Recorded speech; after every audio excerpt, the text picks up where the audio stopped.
Conta com Bruce Lee.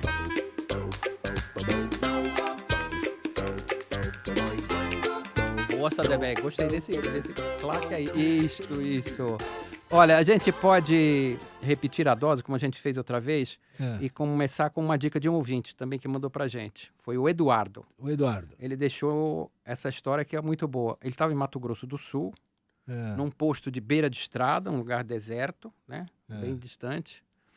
E não é nada desse super posto de gasolina, não. Era uma coisa assim, bem distante. De Ele interior, deu uma né? Meio do interiorzão. mato. Ele desceu para aquela paradinha para ir no banheiro, voltar, esticar as pernas no banheiro. Aí aproximou-se dele um homem. Isso tudo ele mandou para mim. Aproximou-se um homem que parecia ser o dono do posto, né? Negócio ali? Era mulato escuro, né? E falando de um jeito meio esquisito, o jeito dele falar, né? Aí ele explicou que ele era neto de japonês. Aí esse rapaz que parou e perguntou, como você se chama? E o outro disse, Nova York. Então, o cara num fim de mundo, né? Mato Grosso do Sul, no fim de mundo, neto de japonês, e chama Nova York. É em Mato Grosso do Sul. Eu adoro essas coisas do Brasil, né? Você chega lá, o cara diz, como você se chama? Nova York. Então, não, mas na verdade, e o cara é mulato e neto de japonês. Neto de japonês. Bom, na verdade, a nossa história de hoje acontece em Santarém, no Pará. Eu até digo o seguinte, quem nunca esteve por lá, não deixe de ir, principalmente Alter do Chão, que é uma coisa, lá é outro mundo, né? Aonde que você falou? Alter do Chão. Alter do Chão. Para aquele lado lá para cima do Brasil, que a gente conhece pouco, é uma coisa especial. Ele, por exemplo, esse nosso personagem, onde ele mora, ele é filho de Índia. Da janela do quarto dele, ele vê o encontro dos rios Tapajós e Solimões. Não, Tapajós e Amazonas, perdão, desculpa. Ele vê da janela do quarto dele, os dois rios. Quer dizer, não dá para contar, né? Só a gente chegando lá perto para falar isso. E ele explica, eu disse, por que você veio parar aqui e tal? Ele disse, eu tive uma felicidade de meu pai me abandonar quando eu tinha 8 anos. Aí o cara que já começa a contar, assim, tenho felicidade de abandonar quando eu tinha 8 anos. E aí ele conversa com a gente fazendo barro. Ele trabalha com barro. Sempre trabalhou com barro. Ele, quando era pequeno, acabou fugindo de casa, foi embora e trabalha com barro. Então, quem trabalha com barro fica o quê? Sentado em cima de um banco. Embaixo tem uma coisa de madeira que você vai mexendo com os pés, assim, para aquela coisa rodar. E aí você vai modelando ali. E em cima, né, uma bancadinha onde está lá o objeto que você está fazendo o formato. Vai rodando, ele vai mexendo e tal. E ele contou isso e dizendo da sorte dele sair de casa. O pai dele botou os filhos para fora, que ele não tinha como sustentar, e ele, andando em busca de emprego, um emprego ali, de negócio, descobriu um lugar onde se cuidava de barro. E ele se apaixonou por isso, né? Então ele começou primeiro a aprender e tal, e diz assim, sem meu pai, eu tive de sair de casa para trabalhar, e aí eu encontrei uma olaria. Foi a primeira vez que eu vi uma olaria. Eu fiquei encantado de verdade. Aí ele disse, eu tirei a sorte ganha. Eu tinha 10 anos.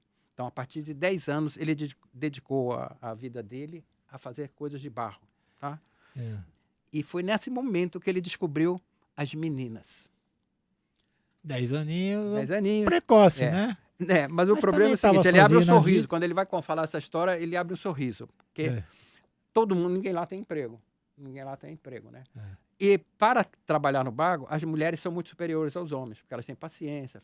E elas trabalham, por exemplo, essas telhas que a gente vê de barro, nesses lugares, elas são formatadas na coxa da mulher. Eu vi eles fazendo isso. Então a mocinha senta, puxa a sainha assim um pouco para trás, né? Pega o barro, aquele barro, e vai botando na perna dela e moldando. Se você lembrar bem como são essas telhas, elas são mais finas no começo e abrem embaixo um pouquinho, né? Dá certinho na coxa. Tá? Então ele vai contando como é o trabalho dele, e ele sempre repite, e durante todo esse tempo tem as meninas, né? E... Meio safado, hein? Não, mas é o jeito de lá, né? Ele diz assim, que esse tipo de trabalho, diz assim, o povo não gosta, mas é uma profissão abençoada. Ela é a primeira trabalho do mundo, porque quando Deus acabou de fazer o homem, ele pegou o barro do oleiro, isso você vê, está escrito na Bíblia, e fez o homem de barro. Entende? Ele justifica esse trabalho dele com isso. É muito bacana o jeito dele falar, né? De como ele abre. E ele abre, claro que ele abre o maior sorriso contando essa história, né? E diz assim: minha avó era índia e foi um dos índios com eles que eu aprendi a cuidar do barro. E ainda lembro do pelo sinal, esse negócio que a igreja faz, é falado pelos índios, porque lá já tinha. A religião católica já estava lá naquele tempão e já estava catequizando e tal. Então tinha. Eu vou daqui a pouquinho tentar falar como ele falou, porque é meio esquisito, né? Agora, ele insistia sempre nessa coisa linda que foi a sorte da vida dele, que é viver cercado pelas meninas. Pelas meninas, modelando barro nas ali pernas. na perna e tal, e ele ali do lado e tal. Mas como é que você falou que ele falava? Ele disse que ele aprendeu a religião católica com a avó dele, que era índia, e mistura as coisas, mistura a língua natural do Brasil e a língua dos índios, que também é do Brasil, né? Então eu disse, mas você fala alguma coisa? Eu sei, o Padre Nosso a gente sabe, eu ainda me lembro um pouco. Eu disse, lê um pouco para mim. Eu vou ler male, né? Porque eu não sei. Que é aparecer, carapató, cotifi, cotifofó, tom, polipife. Eu não sei bem o que viria a dar esse tom polipife. Eu acho que fiquei fascinado com esse som das coisas, né? E isso seria um pedaço do Padre Nosso, cantado pelos índios e tal. Mas olha aqui, Sadenberg, aqui entre nós.